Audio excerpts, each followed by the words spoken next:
Assalamualaikum warahmatullahi wabarakatuh.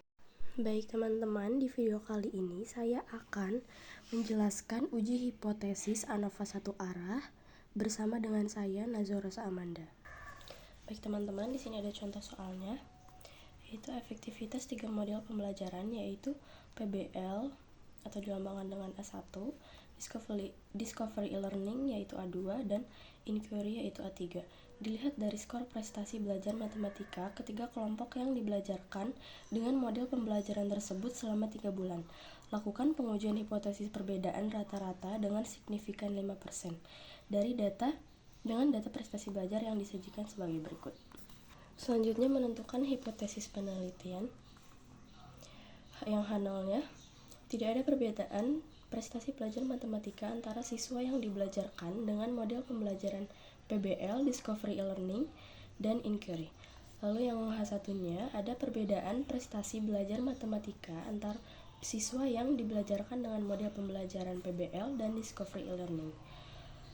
Selanjutnya, jika digambarkan dengan hipotesis statistika, yaitu H0 New 1 sama dengan New 2 sama dengan New 3, sedangkan yang H1-nya New 1 tidak sama dengan New 2, tidak sama dengan New 3.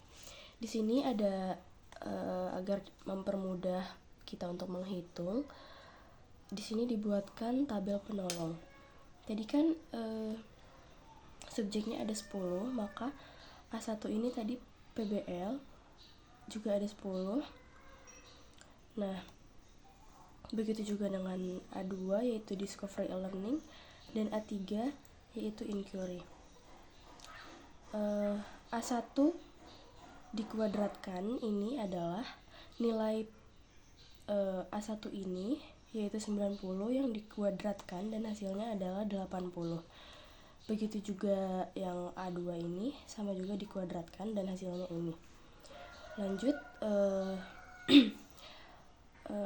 A1 ini dijumlahkan semuanya, 90 ditambah 80 ditambah 80 ditambah 100, seterusnya sampai bawah dan hasilnya ini. Begitu juga yang dikuadratkan, 8100 ditambah 6400 ditambah 6400 dan seterusnya sampai ke bawah, yaitu hasilnya ini. Selanjutnya jumlah A total. Cara mencari jumlah A total yaitu jumlah A1 ditambahkan jumlah A2 dan ditambahkan dengan jumlah A3, yaitu 860 ditambah 740 ditambah 710, hasilnya 2310. Nah, selanjutnya mencari jumlah A total yang dikuadratkan. Caranya yaitu jumlah A1 yang dikuadratkan ditambah dengan jumlah A2 yang dikuadratkan, lalu ditambah jumlah A3 yang dikuadratkan, hasilnya sama dengan ini, 18.210. Selanjutnya menentukan JK atau jumlah kuadrat.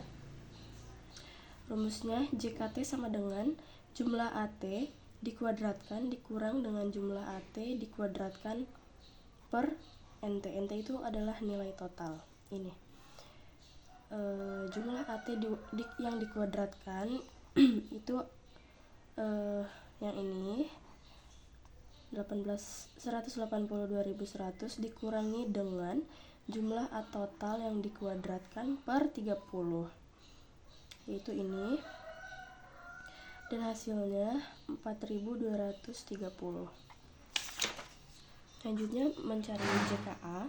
Rumus JKA yaitu nilai A1 dikuadratkan per N1 ditambah nilai A2 dikuadratkan per N2 ditambah jumlah A3 dikuadratkan per N3 lalu dikurangi dengan jumlah A total dikuadratkan per NT, yaitu NT itu nilai total.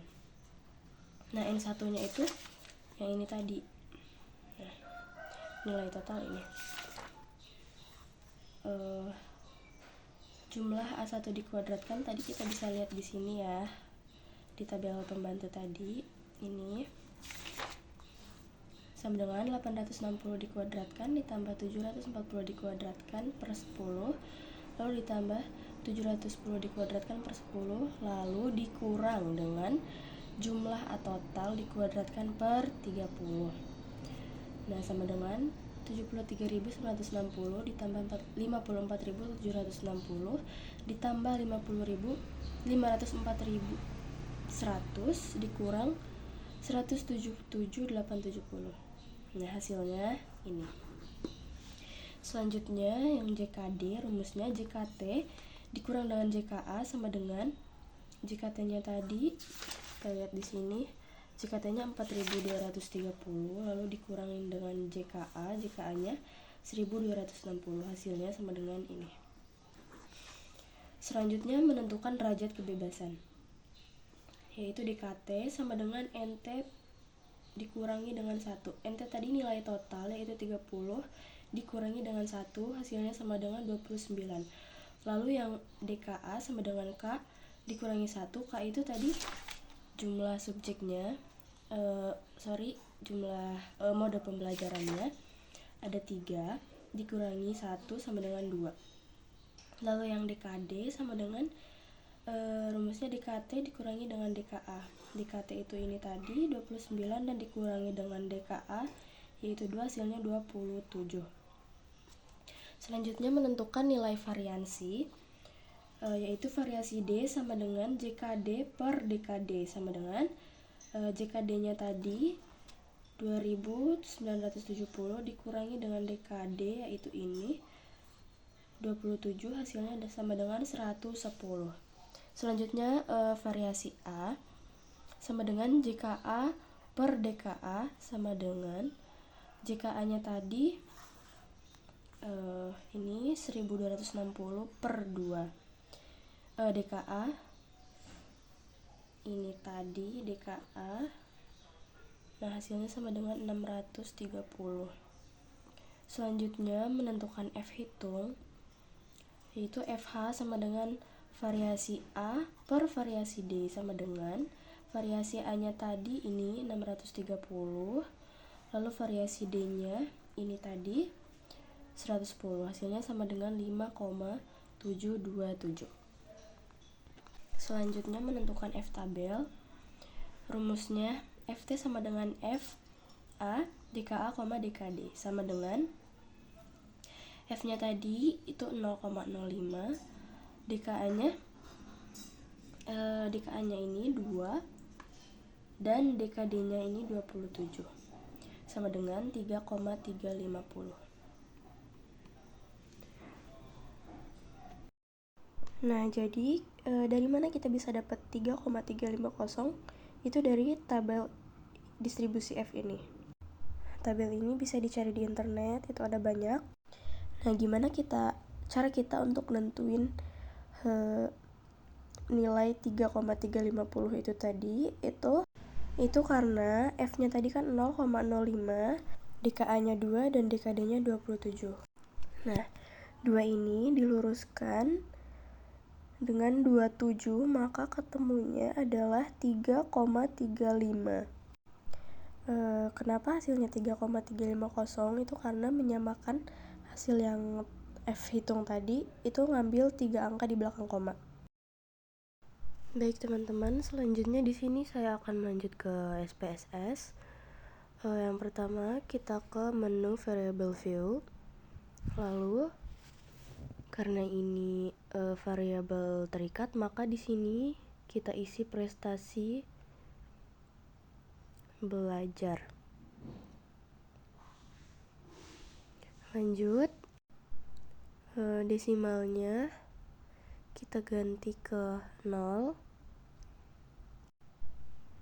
Next, measure-nya karena dia variabel terikat, maka di sini kita pilih yang scale.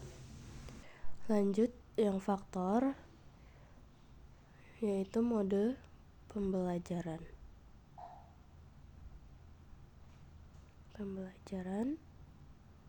Terus desimalnya sama, kita ganti ke 0 juga. Next, measure-nya karena ini faktor, jadi di sini kita pilih nominal. Lanjut value-nya.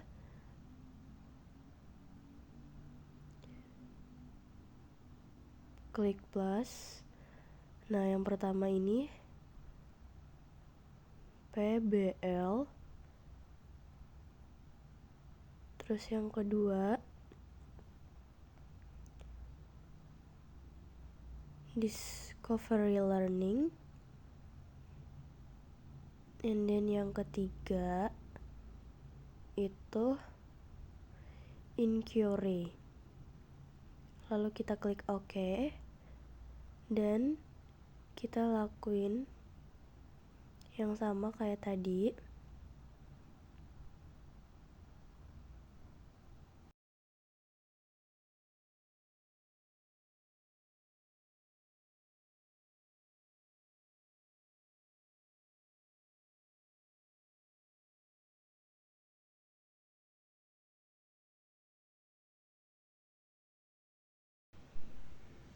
Lalu klik OK.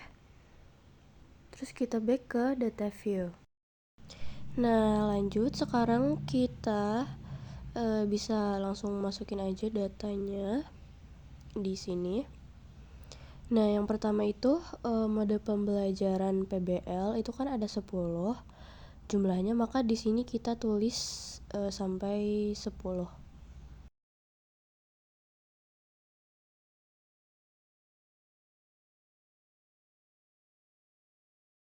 Lanjut yang kedua. Yang kedua Discovery Learning sama jumlahnya juga ada 10, maka kita tulis juga 10.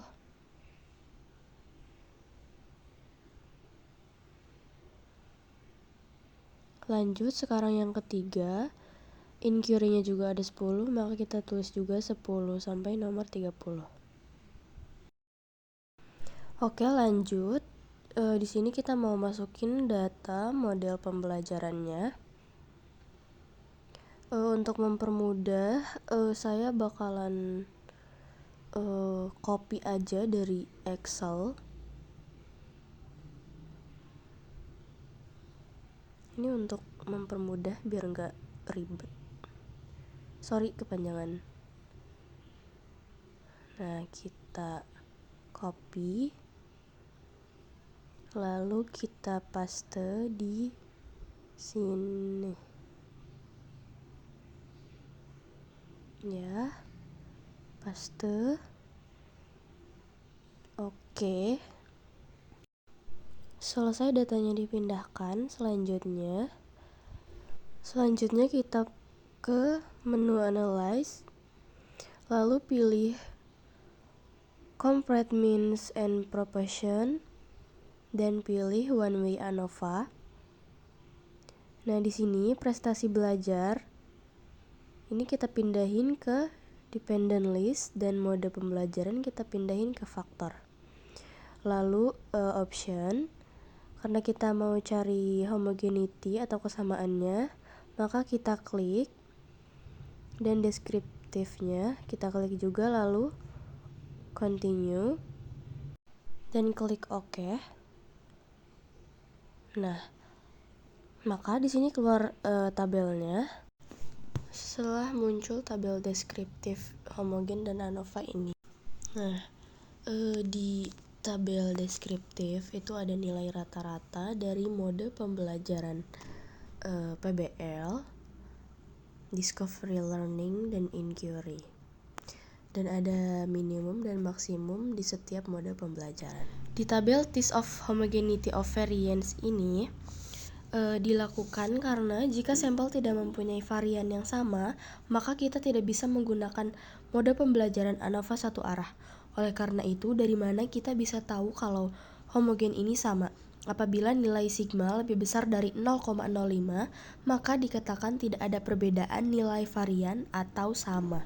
Artinya, sampelnya itu homogen atau sama, sehingga boleh digunakan untuk uji ANOVA satu arah.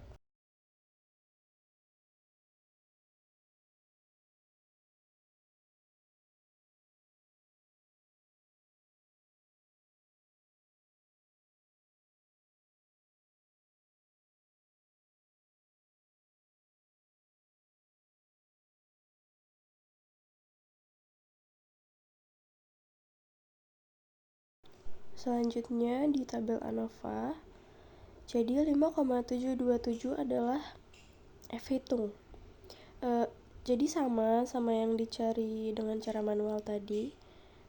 Nah, cara cari F-tabelnya itu adalah DF ini atau degree of freedom. Nah, 2 ini sebagai pembilang, sedangkan 27 ini sebagai penyebut.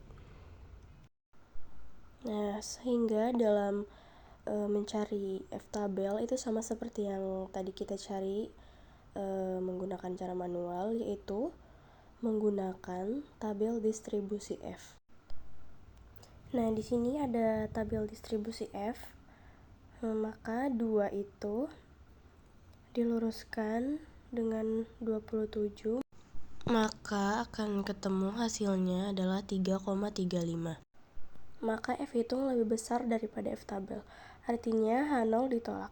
Sehingga dapat disimpulkan bahwa terdapat perbedaan prestasi belajar matematika antar siswa yang dibelajarkan dengan model pembelajaran PBL, Discovery e-learning, dan Inquiry. Sekian dari saya, semoga mudah dipahami. Wassalamualaikum warahmatullahi wabarakatuh.